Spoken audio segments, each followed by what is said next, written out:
გამარჯობა, მე ანკა ვარ და ამ არხზე ჩვენ ფრენბურთის შესახებ ვსაუბრობ. მგონია რომ დღევანდელი ვიდეო თქვენ განსაკუთრებით უნდა მოგეწონოთ, იმიტომ რომ სტუმრად მყავს საქართველოს ნაკრების ფრენბურთელი და სხვა რეგალიებს უკვე შემდეგ გაგაცნობთ. ანა თევდორაძე, გამარჯობა ანა.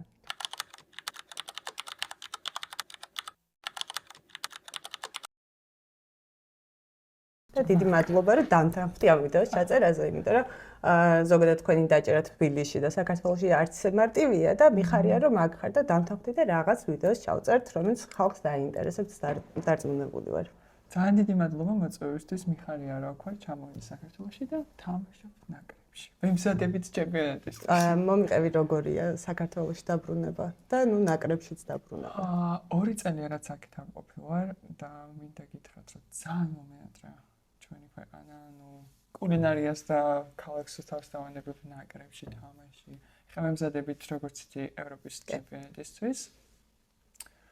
ვიწყებთ შეკრებას პირველში, გვექნება სხვა ჯამში ვარჯიშები ძალიან კარგ კომპლექსში და აღფრთოვანი უნდა აქ დაწებული ვარ ამისთვის. ძალიან კარგი. მოდი დავიწყოთ იმით, რატომ არ ხარ საქართველოში, სად ხარ, სად მოღვაწეობ და ვთქვათ იმის შესახებაც, რომ ანა არის პირველი ფრენბურთელი, ქართველი ფრენბურთელი, რომელმაც ამერიკის დიერთ ლიგაში იასპარეზა და ეს არის უდიდესი მიღწევა ჩვენთვის, იმიტომ რომ გვასახელა და ქართული დროშა აფრიალა კოლეჯებს შორის ტურნირებზე. აბა მოგვიყევით? კი, ნამდვილად დაგეთანხმებით, რომ ვარ პირველი ქართველი ფრენბურთელი, რომელმაც ითამაშა ჯერ junior college ლიგაში და შემდეგ უკვე D1-ში. ეგ რომელი წელი იყო, როცა ხვედი?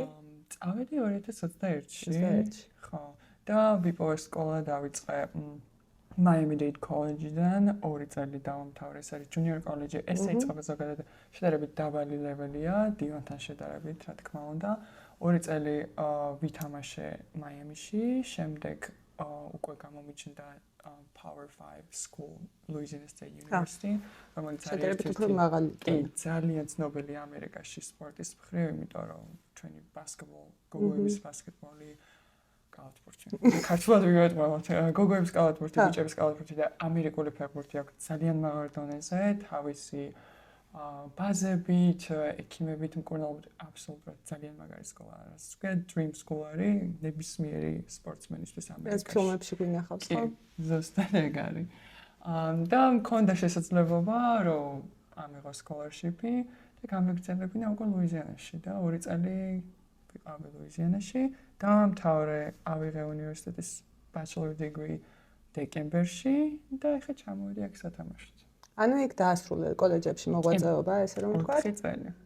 მანამდე თამაშობდი შენ აზერბაიჯანშიც, როგორც მახსოვს, აბშერანში იყავი წასული. მოდი სხვაობა გავაკეთოთ, ანუ მგონია რომ გაქვს შენ იმის სრული რესურსი და მგონია რომ შეგიძლია შეადარო. აი, დაიწყე საქართველოდან, საქართველოშიც გითამაშია კლუბურ დონეზე, შემდეგ წახვედი აზერბაიჯანში და შემდეგ უკვე ამერიკაში. ანუ რა არის ყველაზე დიდი სხვაობა ამ კავკასიურ რეგიონს შორის და ამერიკას შორის ამ შესახებ რომ ვილაპარაკოთ? დიდი სხვაობა, თუნდაც ის რომ ამერიკაში რომ აჩერებენ ქალაქში და მეკითხებიან არა სიმაღლე ხარ ფრენბურთს ხوار თამაშობ. ფრენბურთს ხوار თამაშობ. ესეთი რაღაც საქართველოში არა კალათბურთს. ფრენბურთს ხوار თამაშობ, არავის არ უკითხავს მგონი, სულ კალათბურთი, უფრო ცნობილია ფრენბურთი განსაკუთრებით გოგონების ფრენბურთი. როგორც ვამბობ D1-ში, სადაც მე ვთამაშობდი, არის 380 გუნდი. და ეს 380 გუნდი ესე არ არის, რომ აი დაბალი დონის და რაღაც, არის high level-ი, ყველა ძალიან მაღალი ათლეტური და მანდ მოხვედრა არის ძალიან რთული. დაახლოებით სპორტსმენების 3-დან 5%-მდე ხდება იქ-სადაც მე ვითამაში. ანუ ეს არის ყველას ოცნება. მე რო დავიწყე ფრენბურთს თამაში, მე 380 კაცი სულ არ ვიყავით ფრენბურთელი, ამათ გუნდი ყავთ ერთ ლიგაში 380. და ნუ ეს 380 გუნდი მე დაყოფილია რეგიონებად და ქვია conference. ესე თითოში 12-დან 14 გუნდამდეა. ჩვენ ვიყავით South East, სამხრეთ აღმოსავლეთი კონფერენცია. ვიყავით 14 გუნდი და ყავდა 7 Power 5 School, რომელიც 7 გუნდი ყოველთვის გადიოდა ჩემპიონატზე, სადაც 32 გუნდი ხდება ამ 380-დან. ანუ კონკურენცია იყო სასწაულ დონეზე. მე ვარ ხა 1.90 m. ვფიქრობთ რომ მაღალი ვარ, ხო? მე ყველაზე დაბალი. თავდამსხმელებს შორის მე ვარ ყველაზე დაბალი. ანუ არ დონერო იქ ბევრად უკეთესია, მაგას ხედავთ ჩვენ სოციმედიაშიც. მინდა გითხრა იმის შესახებაც, ანუ არა მხოლოდ თამაშის დონე, არამედ აი თვითონ მარკეტინგულად როგორ არის ლიგა შეფუთული. ანუ შენ კოლეჯების ლიგაში იყავი და ანუ მაგაზე ფილმები და სერიალები არის გადაღებული, როგორი სპორტული ლიგები აქვთ ამერიკაში. და აი იქ დაფუძნდა ეხა ლავბი ლიგა, რომელიც არის უმაღლესი ლიგა, ასე რომ ვთქვათ, ამერიკის. არც ესე დიდი ხანია, მე 5 წელია, მე მგონი დარჩება. არა, მეორე წელია. ლავბი, ანუ სხვა სახელით იყო, უბრალოდ შეუცვალეს სახელი. სახელი შეუცვალეს და რამდენიმე გუნდი გააერთიანეს. და მე რო ვუყურებ, როგორ არის შეფუთული ეს ლიგა, არ ვამბობ მხოლოდ ფოტო-ვიდეო მასალაზე, რომელიც იდება სოციალურ ქსელებში. ეს არის რაღაც წარმოუდგენელი, ალბათ საოცნებო ყველა სპორტსმენისთვის და აი როგორი დამოკიდებულება აქვთ იქ ხა შენ გქონდა ამერიკელ ფრენბურთელებთან ურთიერთობა, აი რამდენად იდეა ფიქსი აქვთ რომ მაგ ლიგაში მოხვდნენ. ამ ლიგაში მოხვედრა თითქმის წარმოუდგენელია, იმიტომ რომ თამაშობენ ეროვნული ნაკრების მოთამაშეები, ვარსკვლავები, რასაც გვია, ასევე ჩამოყვანილი ყავთ სხვა ქვეყნის ეროვნული ნაკრების მოთამაშეები, მაგალითად ჰოლანდიის გამთამაშებელი თამაშობს იქ, ნუცა რა თუ იცით, გამთამაშებელი, ეგეც თამაშობს. ნუცა რა აზერბაიჯანში თამაშობს, შენ მოგიწია მაგასთან თამაში. კი, მაგის წინააღმდეგ სასწაული ხელები აქვს. და არის ეხლა ხო ვთქვით რომ 60 გუნდია. აქედან ყოველ წელს ამთავრებს 5-6 მოთამაშე. ამ ლიგაში უკვე ადგილები სავსეა გადატენილია გუნდები. მოხვედრა არის ძალიან რთული. ამიტომ ფიქრობენ რომ დაამატონ რამდენიმე გუნდი. ერთი უკვე დაამატეს კალიფორნიაში. ჩემი გუნდელი მუშაობს მედიაში, შენ მედიაზე მკითხე და გეტყვი მას რომ სასწავლოდ მუშაობენ, არ ჩერდებიან, სულ ვიდეოებს იღებენ ვარჯიშებზე, თამაშებზე, როგორ dress up, როგორ შემოდიან, რა ცვიათ, სპონსორი აქვს, ყავთ ახლა Skims-ი, Adidas-ია მაგათი სპონსორი, ანუ ისეთ რაღაცებზე გადიან და ისეთ პოპულარიზაციას უკეთებენ ფრენბურთს, რომ ჯერ დასაგებია. ბევრი გვიკლია. ზოგადად ეს არხი რო დავიწყე, ანუ იდეა ფიქსი მქონდა ის, ანუ აზრი იყო მთელი არხის ის, რომ ქართულენოვანი მოსახლეობისთვის ბევრია ისეთი ახალგაზრდა ფრენბურთელები თუნდაც, ვინც ფრენბურთს უყურებს, მაგრამ არანაირი მასალა არ აქვს ქართულად, რომ მიიღოს ფრენბურთთან დაკავშირებით, იმიტომ რომ 1000-ში ერთხელ რაღაც სპორტულ საიტებზე იდება ხოლმე ნიუსები, რომ აი ოლიმპიადა იმან მოიგო, მსოფლიო ამან მოიგო, მაგრამ აი კონკრეტულად რო ვიცოდეთ, ეხა აი ჩემპიონთა ლიგაზე რამდენი გუნდია, ვინცაც თამაშობს. მე მგონია რომ საინტერესო უნდა ყოფილიყო, მაგრამ ძირითადი აზრი იყო ის, რომ პოპულარიზაცია მომხდარიყო ფრენბურთის საქართველოში და ეს ვერ მოხდება ქართველი ფრენბურთელების გარეშე რა.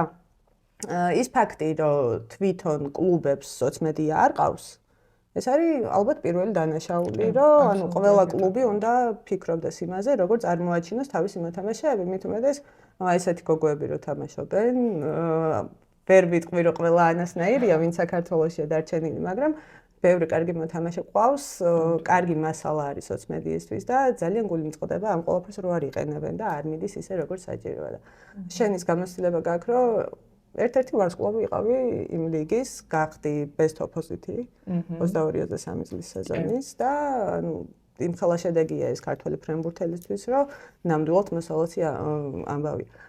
როგორი იყო დამოკიდებულება, აი როგორც ქართველის მიმართ, მაგათ არ ქონდათ ქართველ ფრენბურთელებთან შეხება და აი რა მოლოდინი ქონდათ ნეტა ქართველიაო, რა თქოს, რას ფიქრობდნენ? ეს იყო ძალიან საინტერესო, იმიტომ რომ მე რომ მაიამიში თავიდან წვრთნავს ვისაუბრე და უთხარი ვიყავი საქართველოსთან, წარმოდგენა არ ქონდა სად იყო საქართველოს. შტატი ეგონა დარწმუნებული ვარ. და თვითონ იყო Dominican Republic, DR-დან. და რომ ვუთხარი მეთქი საქართველოს ესე პატარა ქვეყანა და მომიყავი შენ შესახებ და მეთქი ნუ ესე თამაშობ ფრენბურთს უკვე წლებია ნაკრებში მეძახდნენ ცუნამს, არ ვიცი შენ გახსოვს თუ არა, კომპი მეძახდა ხოლმე ცუნამს, იმიტომ რომ ეს ცუნამით მივიდიოდი, გადავმოვიდი და ბურთს ხსნიდი ხოლმე და ანუ ყველაფერი ვუთხარი რაღაცა ძალიან მოეწონა და მე ჩავედი სინჯებზე, ესე ვთქვათ, რამდენიმე ვარჯიში ვივარჯიშე და გადაირია, ანუ ჩემი ხასიათით ბურთზე როგორ გავდიოდი, გვასახელი. ხო, ესე გამოვიდა რა. და ანუ ძალიან მოეწონა და რა თქმა უნდა დამიტოვა მეორე წელს უკვე კაპიტანად დამნიშნა. მე მეკითხებოდა საქართველოში ესეთი ფრენბურთელები კიდე ყავს და იყო რაღაც შანსები რომ წამეყვანა ერთი ბავშვი ბათუმიდან, მაგრამ საბოლოოდ უარი თქვა ჩემმა მწვრთნელმა, იმიტომ რომ ძალიან ხარჯიანია ამ ხელა გზიდან წამოიყვანა მოთამაშე. და შენ გარდა ბევრი უცხოელი იყო? მაიამიში სხვათა შორის ყველა უცხოელები ვიყავით. და ოღონდ ვიყავით იყვნენ უბრალოდ სამხრეთ ამერიკიდან. Dominican Republic, ევროპელები არ იყვნენ როგორც ესე. ერთი იყო თურქეთიდან, ერთი ბულგარეთიდან, ერთი იტალიიდან და მეტი ჩვენი მხრიდან არა. ერთი ყავდა ნახევრად ესპანელი, მაგრამ ის მექსიკელიც იყო, არ ვიცი რაღაც მიქსი იყო. მოკლედ, ყველა ვიყავით 18 გოგო ალბათ და არც ერთი არ იყო ამერიკელი მაიამიში. იმიტომ რომ მაიამიში ზოგადად ჭირს რო იპოვო pure American ასაც გვიან, იმიტომ რომ ჩამოსრულები და ყველა ესპანურს ლაპარაკობდა. ასე მქონდა შემოთავაზება, სადაც ახლა მარიამი თამაშობს University of Miami. აქედან მქონდა შემოთავაზება, მაგრამ მინდოდა მაიამის დატოვება, იმიტომ რომ მინდოდა ინგლისური უფრო გამეღრმავებინა და მარიამი შკუდიანზე საუბრობს, ახლა აუცილებლად მინდა მარიამის ჩაწერაც, იმიტომ რომ მარიამისნაირი მოთამაშეც ბევრი არ ყავს და იმედია მოვახერხებ და მარიამსაც ჩავწერთ. მინდა ახლა დავიწყოთ სუსუ თავიდან. ანუ თუ გახსოვს როგორ მოხვდი ფრენბურთში? კი, როგორ არა. მოკავი. ხათნა დანელია, მადლობა მას. პირველი მწვრთნელი. პირველი მწვრთნელი, ჩემს სკოლაში ქონდა გახსნილი ფრენბურთის კლუბი, როგორც ხდება ხოლმე და თავიდანვე მაღალი და ტანადი ბავშვი რო ვიყავი. არ გაგიშვახე. არ გამშვახე და რას თქვა დამზდებდა, რომ აი ფრენბურთზე მოდი. ვიყავი ალბათ მეხუთე კლასელი, ან მეექვსე. და მაქედან მეთქი კაი მოვალ და მე ეგრევე მოგეწონა. არა სხვადასხვა თან პატარა ვიყავი ყველაზე რა და თან ყველაზე მაღალი და წავიდა მე იქ რაღაცა რომ აი პატარა ხარ ფრენბურთის თამაში არ იცი რაღაცა ბულინგის სპორტი და დავანებე თავი ერთი წელი. მაგრამ მე უკვე კიდე რო გავიზარდე სიმაღლეში და კიდე დამინახა. და სხვა გზა აღარ გქონდა? სხვა გზა არ მქონდა, შემომიყვანა და მე უკვე იმდენად შემიყვარდა, რომ მოიწამლე? ჯიშებსაც აღარ ვაცდენდი კი, მოვიწამლე. თუ გახსოვს პირველი შეჯიბრი, ესეთი ოფიციალური შეჯიბრი და აი ყველაზე ემოციური რა იყო მაგ მომენტში შენთვის? ოკეი, ამას გავიხსენებ, თამაშობდი უკვე პალატასთან. თბილისის კლუბში. ხო, არა, თბილისის კლუბში არა. ასაკობრივი ნაკრები. ასაკობრივი რო ცალკე გამოვა. ხო, ოღონდ მე ვიყავი ყველაზე პატარა მანდაც. იყო 18-19-იანები. ოლიმპიური ასაკი. ხო, ოლიმპიური ასაკი. და მე ვიყავი 2001-იანი. ვითამაშეთ ინგლისის წინააღმდეგ დიღმის დარბაზებში. აი დღემდე მახსოვს ეგ თამაში. ვითამაშე როგორც ოფისში, ვაიცად, მარჯვენა. მეც მახსოვს იმ ბოდიში ინგლისის ნაკრები მახსოვს. მიუხედავად იმისა, რომ მგონია რომ ინგლისური კარგად ვიცი და საკმაოდ კარგად. არაფერი არ მესმოდა, რაც მოლაპარაკებდნენ საერთოდ. Sorry. კი. აი მახსოვს ეგ თამაშები და ისეთი პატარები ვიყავით მაშინ. მერე იყო ახალგაზრდული ნაკრები.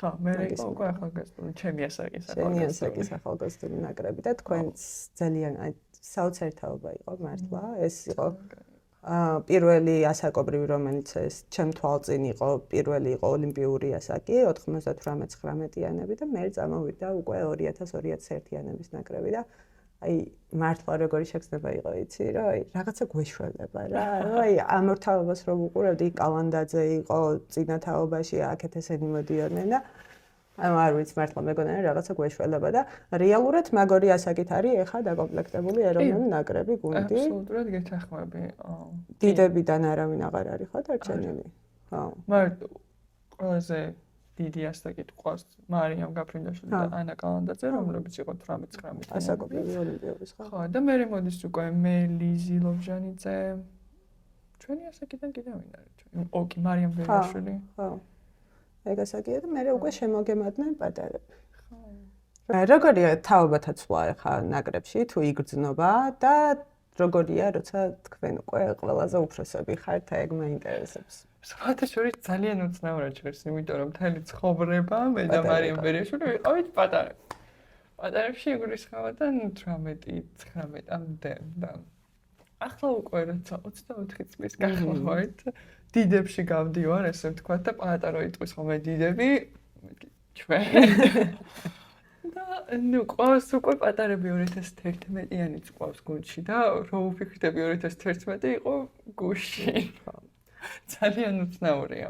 მაგრამ ძალიან კარგი თაობა მოდის და აი იცი როგორი რომ ვარჯიშზე შემოდიან, ყველაფერს დებენ, შენგანაც იღებენ იმას, რასაც ეუბნები რაღაცას რო ასწავლენ, რაღაცას შეუსწორებ. არ წინს პირიქით, ან ჩვენგან მაგალითს იღებენ და ძალიან კარგია. ძალიან კარგია, ეგ მართლა ეგრეთ უხდება და იმედი მაქვს, რომ ისევ თქვენ უკვე დიდები გაზრდით შემდეგ თაობას, იმიტომ რომ მოთამაშეს განსწავლობს ყველაზე მეც მწვრთნელმა რაც არ უნდა ეცადოს რომ გააკეთოს, მაინც თქვენი შემხედვარი მგონია რომ ბევრს ისწავლიან და თქვენი გამოცდილებიდან გამომდინარე. შარშან არიყავი ნაკრებში, ანუ წინა სეზონი გამოტოვეთ, თამაშებს თუ უყურებდი და აი როგორი შეგრძნება იყო შორიდან ნაკრების ყურება. უნდა ვთქვა რომ ძალიან რთული. ვერ მოვახერხე ჩამოსვლა, იმიტომ რომ გქონდა იქ სეზონის წინამოსამზადებელი ეტაპი, რომელიც შედგება 6 საათიანი ვარჯიშებისგან პლუს ტრენაჟორები, დასვენება, გაწერილი გაქვს, ყველაფერი მასაჟი, მკურნალობა გაწერილი გაქვს და არ გცალია ფიზიკურად იმისთვისაც, რომ ტელეფონი ხელში აიღო, მაგრამ დასვენების დროებში ვნახულობდი, უყურებდი ხანლეპტოპში, ტელეფონში ჩვენს თამაშებს და აი რო ზიხარ და ვერ ზიხარ, ხო იცი რომ თამაშობ, რასაც ქვია, ძალიან რთულია უყურო შენ გუნდს შორიდან და იმზე ხო ჯღავდი, რასაც ქვია, ვტიროდი, ისევე ემოციური იყო ჩემთვის. შენს რთულია. აი როგორ გქონია ახალ თაობას და თქვენ თაობას არის სხვაობა დამოკიდებულებაში ნაკრების მიმართ? ანუ ისეთივე პრესტიჟულია ამ ახალი თაობისთვის ნაკრები როგორც თქვენთვის იყო თუ არა? არ ვიცი, მაგ კითხვაზე პასუხი ეხლა არ მაქვს, იმიტომ რომ სხვის მაგურად ვერ ვილაპარაკებ, მაგრამ მინდა ვთქვა, რომ ვინც ეხლა ნაკრებშია, ყველა იბრძვის რო ადგილი შეინარჩუნოს, იმიტომ რომ ჩვენ დროს კიდე არ იყო ამ ხელა კონკურენცია, როგორც კონკურენცია ხა ჩვენ გვაქვს, მაგრამ მაინც იყო რომ 3 ადამიანი ერთ პოზიციაზე ყავდა და საკმარისი იყო და ეხლა უკვე ყავს 5-6 და რაც უფრო ზრდის, რა თქმა უნდა, კონკურენციას და უფრო იმას, რომ აი იმას უნდა ვაჭობო, ჩემი ადგილი უნდა დავიმკვიდრო და ვფიქრობ, რომ არ ჩერდებიან ბავშვები რა, იმდომებენ. პოზიციებს რადგან შევეხეთ, შენ დაიწყე როგორც ოპოზიტმა, ანუ დიაგონალზე თამაშობდი და შემდეგ გადახვედი უკვე აუთსაიდ სპაიკერზე 4 ნომერში, რომელი უფრო კომფორტულია შენთვის? ეგ ხშირად მოდის ჩემთან, მაგრამ მინდა ვთქვა, რომ ორივეს ძალიან კარგად და ეს გაჩნია გუნდს რა შეიძლება. ეხლა მაგალითად მაიამიში პირველი წელი ვიყავი ოპოზიტ მარჯვენა მხარეს. და მე გუნდს დაჭირდა რომ 4 ნომერი თან კარგი მიღება მქონდა მავარჯიშეს იქ და უკვე მეორე წელი ჩვეულებრივად ვითამაშე როგორც აუთსაიდ სპაიკერმა. და ვიღე ანუ ეხლა აუთსაიდზე გიხილავთ ნაკრებში ალბათ, ხო? კი. ესეთი გადაწყვეტა აქვს მწვრთნელს რომ დამაყენოს აუთსაიდზე, მაგრამ ნახოთ როგორც გუნდს დაჭირდება თუ გადაწყვეტს რომ გადამოყენოს ზევა პოზიციაზე არ გაქვს პრობლემა. Don't care. უნივერსალური მოთამაშეა. ძალიან გაია ეს, რა თქმა უნდა, სადაც დაგჭირდება იქ დააყენებ. ვინ არის შენთვის ყველაზე კომფორტული გუნდელი? აი ბოლო ბურთი რო იყოს, 25-24 რო იყოს და გადამწყვეტი ბურთი რო იყოს, ვის მიანიჭებდი მაგ ქულის გაკეთების უფლებას? ავირჩევდი ტემპს. ანუ ძალიან უცნაური პასუხი იყო. ძალიან მართლა ხა? ავირჩევდი ტემპს, თუ მე არ მაძლევენ, პირველ რიგში ჩემ თავს, იმიტომ რომ ბენდო განსაკუთრებით ბოლო ბურთზე. ავირჩევდი ტემპს, ან ლიზი ლოგჟენდეს, ან მარიამ გაფრინდაშვილს. ვფიქრობ, რომ ისეთი სწრაფი მაჯა აქვთ და ისე კარგად ხედავენ მოედანს, რომ აუცილებლად მოხსნიან. შენ თამაშობდი საპლაჟო ფრენბურთსაც, აღმოსავლეთ ევროპის ჩემპიონატი გითამაშა, კონტინენტალური თასი გითამაშია საქართველოს სახელით. გენატრება საპლაჟო ფრენბურთი?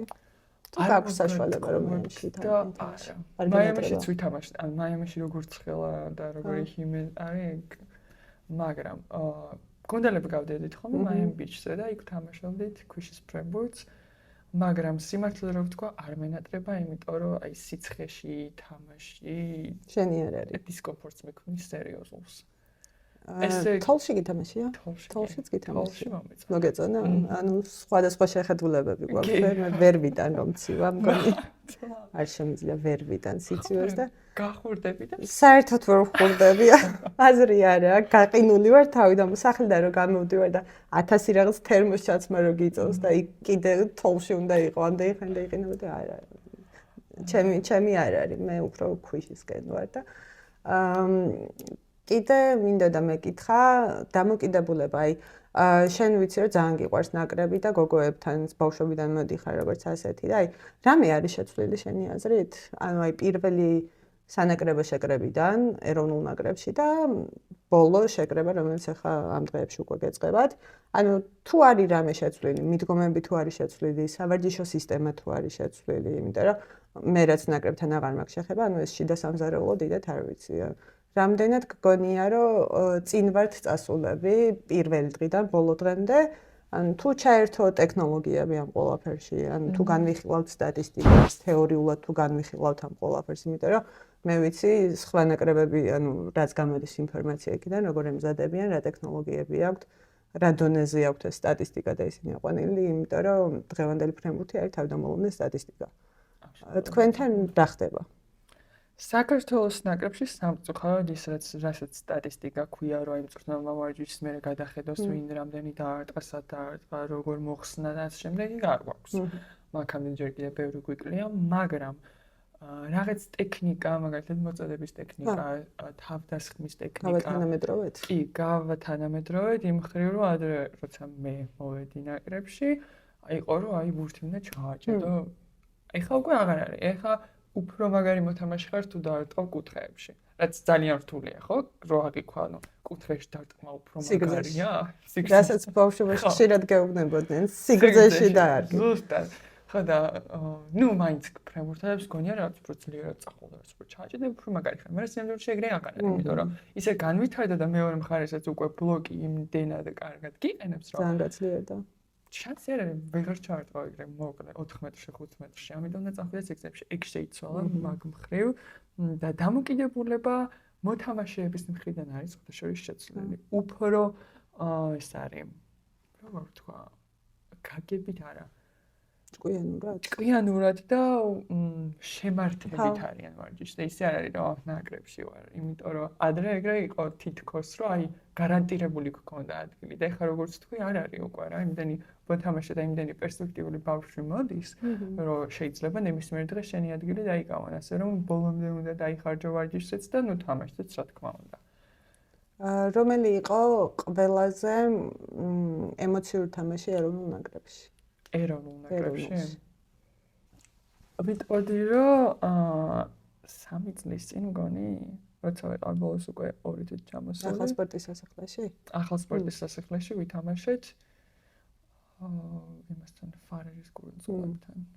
და მაგათთან მოვიგეთ. ეს იყო პირველი სახში მოგება დიდი ხნის მერე. ნუ რაც მე ვითამაშე.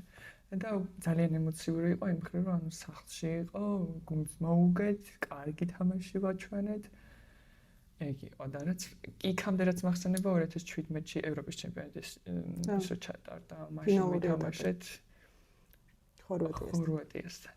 ეს იყო კი და ექსეთი ვითამაშე მეც, მაქსეთში შემიყვანა პადამ, ნუ პირველი ორი წავაგეთ და მესამეზე შემიყვანა როგორც ოპოსეტ სამენიდან და ნუ ეხა ბაცარის ბაცა რო იქ მშვიდად ეთამაშა. მახსოვს ეგ თამაში. მთელი დარბაზი ინგრეოდა თან ჩემი ყვირილით და ხალხის ოვაციებით ეს იყო. როგორია სახში თამაში? ძალიან მაგარი. აი, ეხაც დაგაზრდილა. იმიტომ რომ ვაფშე სხვა არის, როცა აი ქართულ გულწრფელს. ამიტომ ჩემი მეგობრებო, აქვე დავაანონსებ, რომ ევროლიგის მატჩებს უმასპინძლებს საქართველოს გოგოები ივნისის დასაწყისში მიემგზავრებიან მონტენეგროში და შვეიცარიაში მე მგონი და შემდეგ უკვე სახლში აქვთ 19-დან 21-მდე ამ პერიოდში 2 მატჩი გვექნება. თბილისის სპორტის სასახლეში იქნება სავარაუდოდ მატჩები და თვალი ადევნეთ, რომ არ გამოგრჩეთ და მიდით და უგულშემატკივრეთ გოგოებს, იმიტომ რომ თქვენი მხარდაჭერა ძალიან სჭირდებათ. რაც შეეხება თქვენ მოწინააღმდეგეებს, ახლა უკვე ევროლიგაზე, ჯერ ვიტყვი იმას, რომ ძალიან გამიკვირდა, რომ ვერცხლის და ოქროს ლიგა გააერთიანეს, ანუ ადრე ჩვენ ვერცხლის ლიგაში ვთამაშობდით და ახლა ვერცხლის და ოქროს, ანუ უფრო ზედა ლიგა გააერთიანეს და სხვა სისტემით იქნება თამაშები, რა თქმა უნდა, კონკურენცია უფრო გაიზარდა, რთული იქნება გასვლა და ყველაზე რეალური ოპონენტი თქვენი არის ალბათ ავსტრია. კი. რომელთან თამაშს გვაქვს მოგებული, როგორც მახსოვს.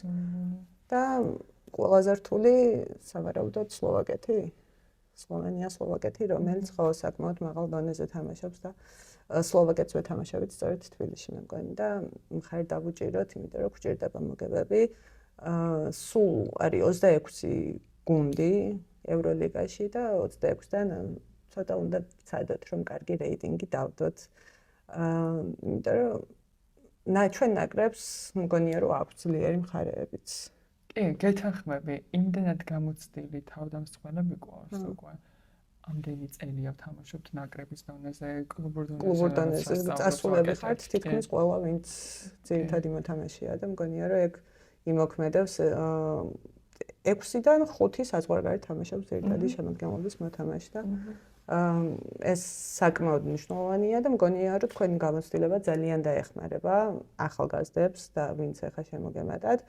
რაც შეეხება ცოტა სისუსტეებზეც უნდა ვთქვათ ის რომ დიდი ხანია ერთად არ გითამაშიათ, არ გივარჯიშიათ და როგორია პირველი ვარჯიშები, ჯერ არ ხართ სრული შემადგენლობა, მაგრამ როგორ ხართ ერთმანეთს მიმართ? გარდა იმისა რომ მოგენატრათ ერთმანეთი, შეეწყეთ უკვე? კი, მოგენატრა ერთმანეთი ძალიან და მინდა ვთქვა რომ ვარჯიშზე have fun. ვერთობით. ვარჯიშზე ძალიან ვერთობით. მწვრთნელის ძველი ყავთ. ხო, მწვრთნელთან ერთად. და ოღონდ ეს იმას არ ნიშნავს, რომ ვერთობით და ვცანცარებთ. არა, რა თქმა უნდა, ვარჯიშობთ და თან ვერთობით, რაც არის ყველაზე კარგი option. გამოსავალი, რომ განვითარდე და უფრო კარგ ფორმაში შეხვიდე. ეს სრული შემადგენლობა, როგორც თქვი, ჯერ არ ვართ ჩამოსულები, კიდევ ველოდებით სეზონის დამთავრებებს და გოგოების ჩამოსვლას, მაგრამ რაც ვართ და როგორც დავიწყეთ, მე მგონი სიამოვნებთ, კარგ ფორმაში ვიქნებით. რეალურად დაგრჩათ ერთი თვე, ხო? კი. ერთი თვე დარჩენილი და ერთ თვეში ეს გუნდი უნდა შეიკრას და ძალიან გულშემატკივრობთ, შენ იცი, რომ ყოველთვის თქვენს გვერდით ვარ. ყველაზე მნიშვნელოვანი რაც არის მგონია რომ რაღაც ახალი უნდა ვნახოთ. იმიტომ რომ ის ძველი თაობა თითქმის ყველა წავიდა უკვე და ძველ ფრენბურთს აღარავინ თამაშობს და ძველი მიდგომები ცოტა უნდა შეიცვალოს და დიდი ალბათობით რაღაცა შედეგიც უნდა დაიდოს ადრე თუ გვიან, იმიტომ რომ უკვე პატარებიც აღარ ხართ. კი, არა, პატარები ნამდვილად აღარ ვართ. თან ვაცნობიერებ რომ ყავს გუნდში 2011-იანი, ცოტა საქართველოში ახლა არის ბევრი ფრენბურთელი, რომელმაც ახალხანს დაიწყო ვარჯიში, თამაში და საკმაოდ ბევრი კლუბი შეიქმნა საქართველოში, თბილისის მასშტაბითაც, ბათუმში N რაოდენობით ბავშვი ყავდა და რას ურჩევ მომავალ თაობას? ძალიან basic ჟღერს, მაგრამ work hard. და არ უნდა დანებდე, რაც არ უნდა წინააღმდეგობაში გხდეს, არ უნდა დანებდე, გააგრძელო მუშაობა და გქონდეს მიზანი, თუნდაც მიზნად დაისახე, რომ მოხვდე საქართველოს ნაკრებში. და თუ იმუშავებ, კარგი ტექნიკა გექნება, დააგროვებ გამოცდილებას, აუცილებლად შესაძლებელია, იმიტომ რომ საქართველოში არ არის ისეთი კონკურენცია, როგორც არის ამერიკაში, რომ რაღაცა 2% ხდება არც კი 1% ხდება ნაკრებში, ესე არ არის, ხო? ძალიან ცოტა ფრენბურთელი გვაქვს საქართველოში და თუ ხარ პერსპექტიული და რა თქმა უნდა მწვრთნელებაც დაგინახეს, აუცილებლად მოხვდები ნაკრებში. Just keep working. შენი აზრით სიმაღლის მნიშვნელობა აქვს? სიმაღლის მნიშვნელობა აქვს გარკვეულ პოზიციებზე. განსაკუთრებით დღესდღეობით, როცა მეწრავად 90 უკვე საშუალო სიმაღლე ითვლება. მაგიტო უფრო რთულია საქართველოში, არ ვართ ესეთი ძალიან მაღლები და რთულია ბავშვების პოვნა, მაგრამ ყავს ლიბეროს პოზიცია, ყავს გამთამაშებელი, რომელიც არ არის აუცილებელი იყოს 1.90 m, 1.90 საკმარისი იქნება, თავი იყოს მოკნილი, გადაადგილება იცოდეს, როგორ უნდა იპასაოს, კარგად იგიცოდეს. ანუ ესე არის, რომ აუცილებლად მაღალი უნდა იყო, არის რაღაც პოზიციები, სადაც შეგიძლია ცოტა თამაშიც იყო. რას აკეთებ ხოლმე ამერიკაში თავისუფალ დროს? ან დაამთავრე ხა უკვე კოლეჯის სწავლა, თამაშიც დაასრულე. თავისუფალ დროს რას აკეთებ? თავისუფალ დროს მე ისეთ შტატში ვცხოვრობ, რომ თუ მაქვს თავისუფალი დრო, აუცილებლად ვარ სანაპიროზე, Ocean Beach. ყველაზე კარგი რელაქსია, ვიცი ახლა. დავეთანხმები. ფლორიდაში გვაქვს ეგ ფუფუნება, რომ იყოს 12-დან 10 თვე კარგი ამინდიდა ვარ ძირითადად სანაპიროზე, ან ქალაქში. დავიწყეთ ჩვენი ბიზნესი, coffee trailer, ყიდით ავას და ტკბილოს და ძალიან კარგად მიდის და ძალიან მომწონს, რომ გვაქვს ჩვენი ბიზნესი და არავინ არ მეუბნება რასა და როგორ უნდა გავაკეთო. რა გენატრება ხოლმე ყველაზე მეტად საქართველოდან? კი. ეხა ეს პასუხი არ ვიცი. საჭმელზე არ გეკითხები. მაშინ გეტყვი. ქალაქი, გუშინაც იყო შემთხვევა, რომ ეს საღამოს თბილისში გავისერდი და იმიტომ რომ ძალიან მენატრება აი ეს თბილისური ქუჩები, არქიტექტურა, თბილი ხალხი. იქ სუვენირების მაღაზიაში ვიყავი ტურისტივით, ერთი ნახევარი საათი ყველაფერს ესე ვათვალიანებდი რაღაცებს ვიყიდე, ჩურჩხელაზე ხო ლაპარაკი ზედმეტია. გადავიღე სასწავლო სურათები. აი ეგ მენატრება ნახე, ქალაქში გასვლა, ფეხით გასეირნება, ლამაზად რო გამოიყურები, კარგად რო გაცვია. იმიტომ რომ ამერიკაში ხა ფლორიდაში როგორც ვახსენე, ყველაფერი არის მანქანის დისტანციაზე. და არავინ ესე რომ გაიპრანჭოს და გაით გამოვიდეს არ არის პიჟამოებით და ჩუსტებით თუ რამე ივენთი არ არის, დადიხარ პიჟამოებით, მარკეტშიც, შოპინგ ცენტრშიც აი წარმოგიდგენია. სიამოვნებით ვიცხოვრობდი ეგეთ ქალაქში. თავინა кайო, მაგრამ მე ამოვიდა. იქ თუ გაქვს ვინმე ქართულ სპორტსმენებთან ურთიერთობა? სხვა სპორტის სახეობის ქართველები თუ არიან? ფლორიდაში, გოგობითაც თამაშობს ორლანდო Magic-ში, ზუსტად ჩემ ქალაქში, მაგრამ ესე ხარ ნაყოფ თამაში. თამაში ნაყოფი ვარ, მაგრამ ესე პირადად არასდროს არ შევხვედრივარ. სამწუხაროა, მოვნიშნოთ. გადაეკვეთონ ქალაქში. ქართველი სპორტსმენები. ხო, ეს არის. თან ქართული რესტორანი არ არის ორლანდოში. სამწუხაროდ. მაგრამ შემდეგი ბიზნეს იდეა ხომ არ არის ეგ? სხვათა შორის მაგაზეც ვფიქრობდით, მაგრამ იმდენად ეს არის, როგორც თქვი რა. ეს არის რესტორნო ბიზნესი რთულია იქ, იმიტომ რომ ესე ფეხით სასიარულო ადგილი არ არის. მაშინ და იოსნა ჩაჭის მაგარაში და მოვიდეს შენ რესტორანამდე და ამისთვის გჭირდება მაშინ Instagram page-ი, რომელშიც მთელი დრო და ენერგია უნდა ჩაანთქიო, რომ გავიდეს წყარო. და ქალაქი არ არის. ხო, და თან ქართული სამზარეულოც ეხა არ იცის ბევრმა და ესე რომ გამოვიჭანოთ ძალიან. სხვა სპორტის სახეობებს ადევნებ ხოლმე თვალს? სხვა სპორტის ამერიკულ ფეხბურთს არ ვუყურებ, მიუხედავად იმისა, რომ ამერიკაში ვცხოვრობ და Super Bowl არის რაღაცა გრანდიოზული ისტორიული იმათვის ოფიციალური. ერთხელ ვუყურე, გუნდელებთან ერთად მომიწია და ვუყურებ ამას და გაიქცევიან, გაჩერდებიან, მე მიდის რეკლამები, აი ძალიან დავიღალე, მთელი დღე არადინამიურია საშინლად. და თან არის რაღაცა ძალიან აგრესიული სპორტი. ჩემი არ არის, მაგრამ ვუყურებ კალათბურთს, ქალების კალათბურთს ვუყურებ, კოლეჯის დონეზე. მაგათი ქალთა კალათბურთიც ძალიან მოიხოდა და ძალიან აპიარებენ, ისე ფრენბურთი ვფიქრობ, რომ ცდილობს, რომ ჯერ კალათბურთს დაეწიოს, ისე დონეზე არის აყვანილი. და არ ვიცი, იქ სპორტში და სპორტის მარკეტინგში ხდება ამერიკაში, ეგ სხვა დონეა. აი მოდი ვისაუბროთ ახლა იმაზე, სად ითამაშებდი სიამოვნებით? სიამოვნებით ვითამაშებდი თურქეთში, იტალიაში. შეიძლება ასევე მეთამაშა, თუ უფრო დაბალი დონის და უფრო მოყვარული დონის მინდა კვიპროსში. შეიძლება ისრაელშიც. თბილ ქვეყნებს არჩევ ხო? რა თქმა უნდა. შენი აზრით ფლორიდაში რატო გადავედი? კი, თოვლის ფრენბურთი მიყვარს, მაგრამ ცოტა ხნით. იანვარში. ხო, მაინც ერთხელ. ჩემპიონთა ლიგას უყურებ ქალთა? არა, სამწუხაროდ არ მაქვს მაგის დრო.